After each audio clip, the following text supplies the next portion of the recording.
The general public are hereby informed that this is why Governor Umahi had deployed all arsenals within his reach to fetch and silence me and my organization. On this particular matter, we had written to the National Human Rights Commission, the Department of the State Security Services, the British High Commission, the American Embassy, the Embassy of the United States of America,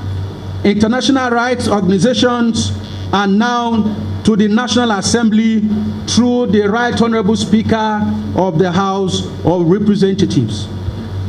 We will keep advancing our engagements and our organization citizens-led accountability programs, regardless of whose ox is God.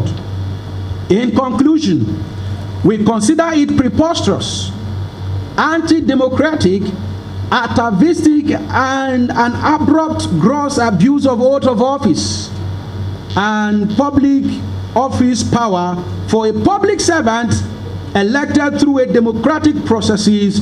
to drive a sledgehammer against a devout civic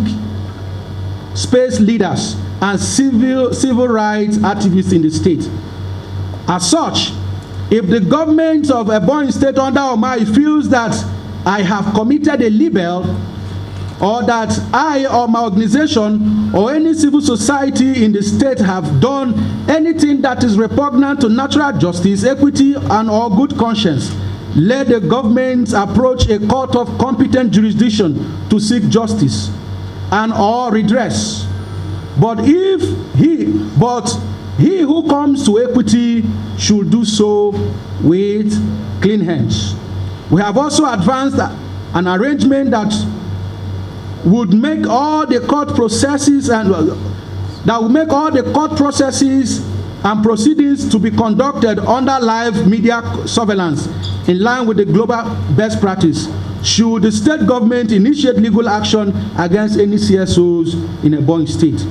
We are also well informed that the state government under Governor Umahi is arranging for faceless civil society organizations and his support groups who would present a diverse voice, or rather a different voice from what is actually happening in Ebonyi State within the civic space. In the old ESCO chamber of the Ebonyi State government house, Governor Umahi issued a Zenith bank check worth 14 million naira to some of his serving and former political aides and wives, which what their take home ranges from 1.5 million for each persons. Now, more than ever, we are highly concerned about the sincerity of the state government in the disbursement of the 3 billion naira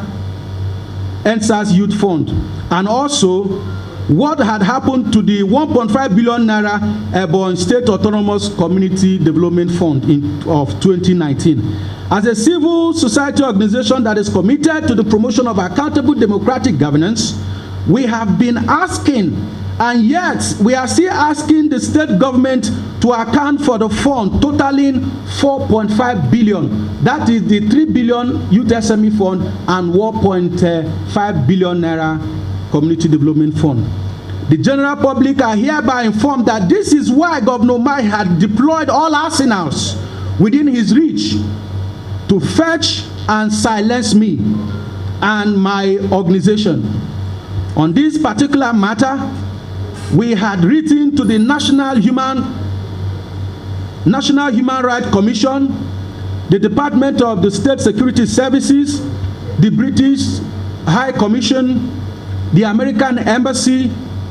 the Embassy of the United States of America, international rights organizations, and now to the National Assembly through the Right Honorable Speaker of the House of Representatives.